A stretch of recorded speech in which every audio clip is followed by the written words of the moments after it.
This would be the second video touching on ALS. The first one was sort of incomplete. I had to write to someone afterwards. This is incomplete, and I have to make a second video to clarify some basic facts that I left out. It is accurate, though, but for the word excitatory, which I should have pronounced excitatory. Some of the other areas I have studied back all of this up as well. The one part I didn't mention because I had to get to work was glutaraldehyde in the embalming fluids, a cleansing agent also used to sanitize operating tools / scalpels. So we have glutamate, which is naturally made in the brain, glutaraldehyde, which effectively shuts down the crucial and necessary process of decomposition / memory gathering / packing of bags, 3 days at least. And then we have monosodium glutamate as daily diet, awakening memory of assault. No wonder spices were in such demand in our Scott Forsman published history textbooks back in those 1970s. When a food product is present with chemicals that kill a human being, a hypersensitivity will show in the next living body and show as allergy. The same is true for the human brain, as in ALS or Alzheimer's. The energy that powers our physical beings has its own memory and remembers the food products as killing agents when they were but excipient to the true killing agents, chemicals, pharmaceuticals.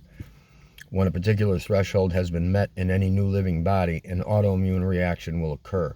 The brain obviously has a much longer time frame as regards an immunoreaction / autoimmune reaction, hence ALS and Alzheimer's.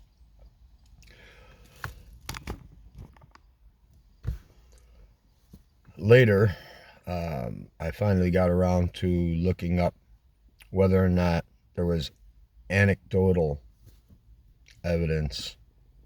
Well, I'll just read this here. Been meaning to look up if there was anything anecdotal about head surgery / dental work just prior to ALS diagnosis. I entered diagnosis of ALS shortly after surgery and clicked on the second search result. Nail on the head, but didn't imagine that it would go so far as to say that the area of surgery correlates to the area of ALS onset. Glutaraldehyde in embalming fluid is also used to disinfect surgical tools, i.e. scalpels, etc.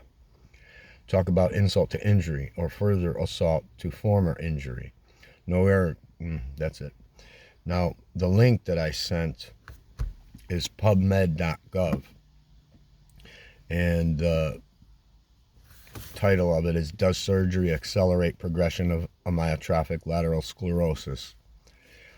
And it's just on the search result here shows you the beginning of the words. The site of surgery before ALS onset correlates with the region of onset of ALS. Patients with slower disease progression are at increased risk of undergoing surgery, probably as part of initial, I'm not sure where it goes from there. I didn't quite read that. But what it's basically saying is that surgery is causing the process we know of as ALS to begin. In other words, without many people who have had surgery just before diagnosis, perhaps their diagnosis would have been put off until later in life had they not had that surgery.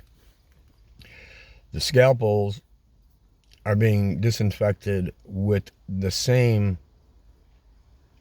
chemical, or if that's a chemical compound, glutaraldehyde, that was the invasive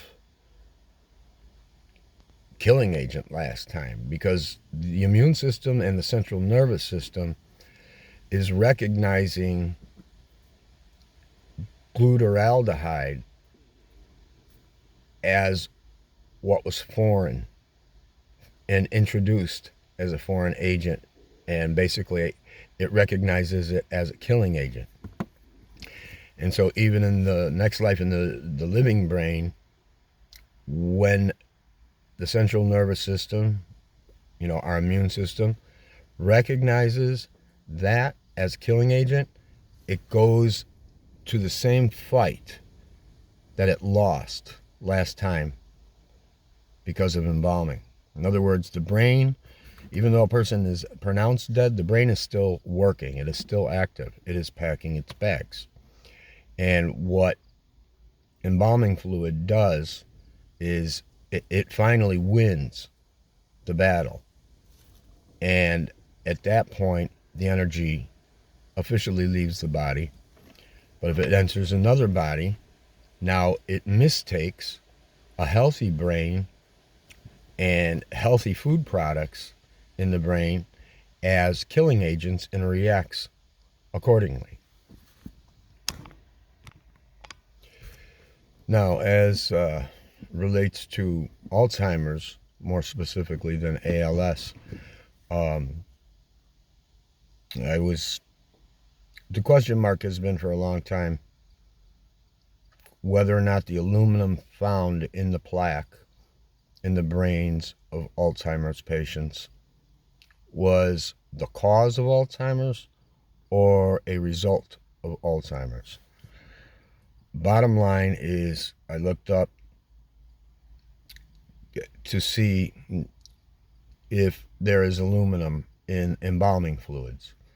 And right away, under, it says US 2085806A embalming fluid Google patents.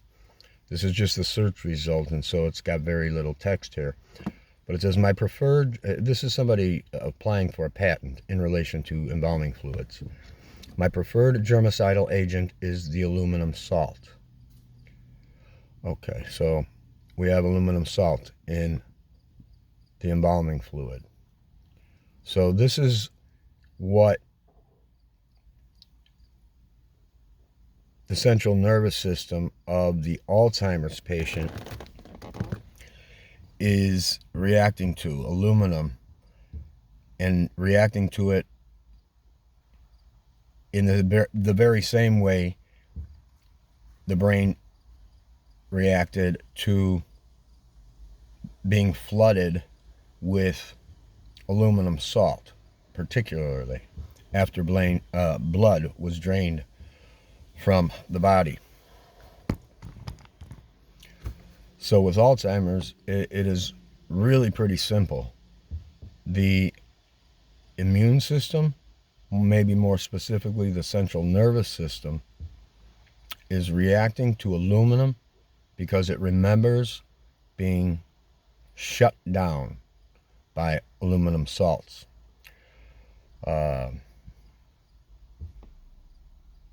This is from PubMed. Amyloid beta protein is the major component of senile plaques in the brains of Alzheimer's disease and has an intrinsic tendency to form insoluble aggregates. The aggregation of amyloid beta protein has been suggested to enhance its neurotoxicity and to play a key role in the amyloid deposition. Here we show using gal electrophoresis and immunoblotting that the aggregation of synthetic amyloid beta protein is promoted by aluminum, a suspected risk factor in Alzheimer's disease. High molecular weight aggregates were observed, and the amount of precipitated protein was estimated using high-performance liquid chromatography.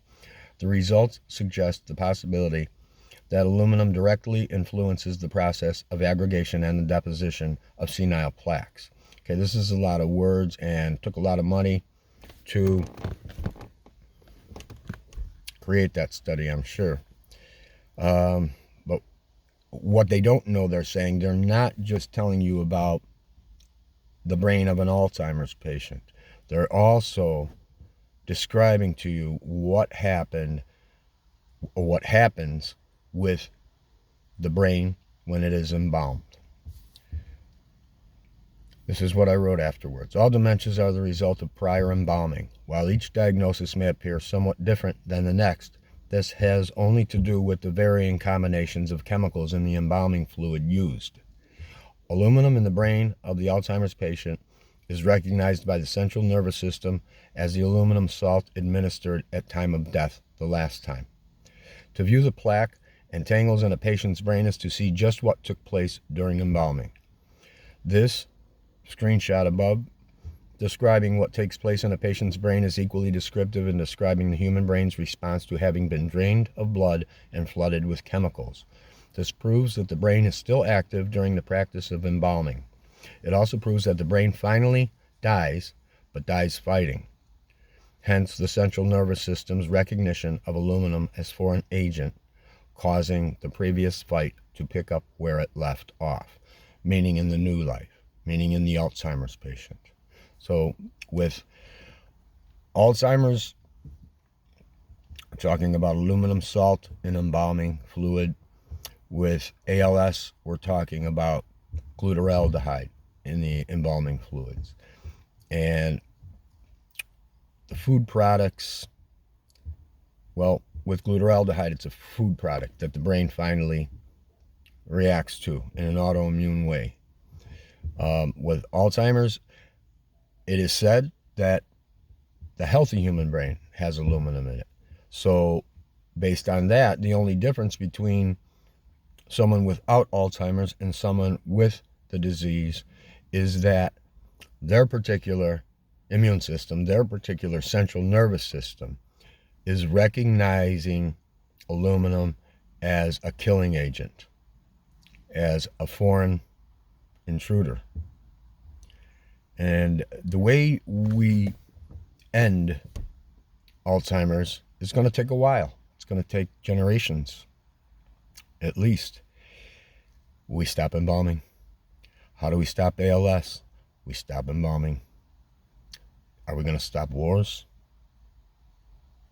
Maybe we'll think about it now.